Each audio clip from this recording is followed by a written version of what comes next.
일단 아이들이 입맛이 예민하기도 하고 어렸을 때는 간이 좀 다르기 때문에 어른 음식이랑 아이 음식이랑 따로 하는 경우가 많은데 계속 어른 음식이랑 아이 음식을 따로 하다 보면 엄마가 좀 번거로울 수 있어서 오늘은 아이랑 어른이랑 같이 먹을 수 있는 밥솥 리조또를 준비했어요. 어른 음식이랑 아이 음식이랑 뭐 따로 분리할 필요 없이 사실 같이 먹어도 되긴 하거든요. 어른 음식만 파는 곳에서 아이가 먹을 만한 음식을 추천해 달라고 하면은 보통 리조또를 많이 추천을 해주시거든요. 그만큼 리조또는 어른도 먹을 수 있고 아이도 먹을 수 있는 음식이에요. 근데 냄비나 팬에 만들면은 엄마가 계속 저어야 되고 신경을 많이 써야 되는데 밥솥으로 만들면은 그냥 취사 버튼 하나면 끝이거든요. 죽 형태이긴 하잖아요.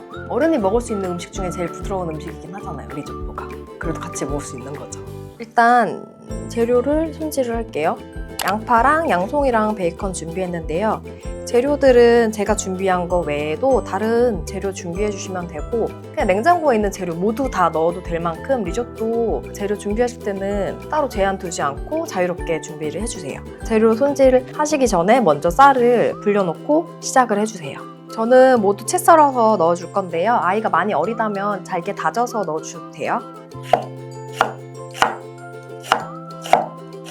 저는 양파를 좋아해서 양파 하나 모두 다 넣을게요. 양파를 싫어한다는 애기들은 좀 많이 없는 것 같긴 하거든요. 싫어하는 야채들 보통 초록색이 많아서 야채를 넣어야 한다면 기본적으로는 양파를 넣는 걸 추천드려요. 베이컨은 뜨거운 물에 살짝 담궈 놨었거든요, 제가. 좀 짠기도 뺄 수 있고 기름기도 좀 빠져가지고 더욱 아이들이 먹기에 좋아요. 저한테 베이컨 어디 거 먹이시냐고 물어보시는 분 정말 많거든요. 근데 베이컨은 아이용이 따로 없더라고요. 그래서 추천드리는 거는 컬리에서 자주 구매하긴 하는데 딱 어디 제품이다라고 추천드리기는 좀 어렵고 국내산 돼지로 만든 건지 확인하시고 구매하시면 좋을 것 같아요. 이제 재료 준비 끝이에요. 먼저 불려놓은 쌀을 이렇게 넣어주시고 재료를 한 번에 넣어주세요. 그리고 우유.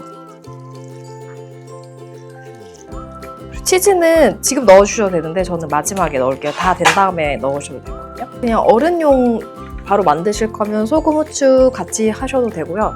저는 아이용 만들고 나중에 덜어낸 다음에 간을 추가할게요. 한 다음에 취사 버튼 누를게요, 저. 네, 끝이에요. 기다리시면 됩니다. 이렇게 되면 리조또가 완성되는 거예요. 이제 다 완성된 거거든요. 열어볼게요.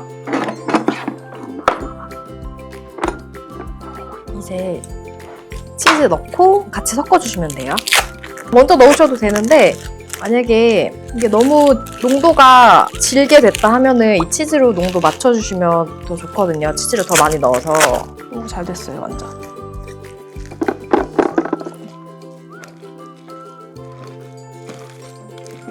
다 만들었고 이게 베이컨이 들어가서 그래도 살짝 염분이 들어가긴 했는데 어른들한테는 싱거울 수 있어서 어른 거는 소금이랑 후추를 추가해주세요.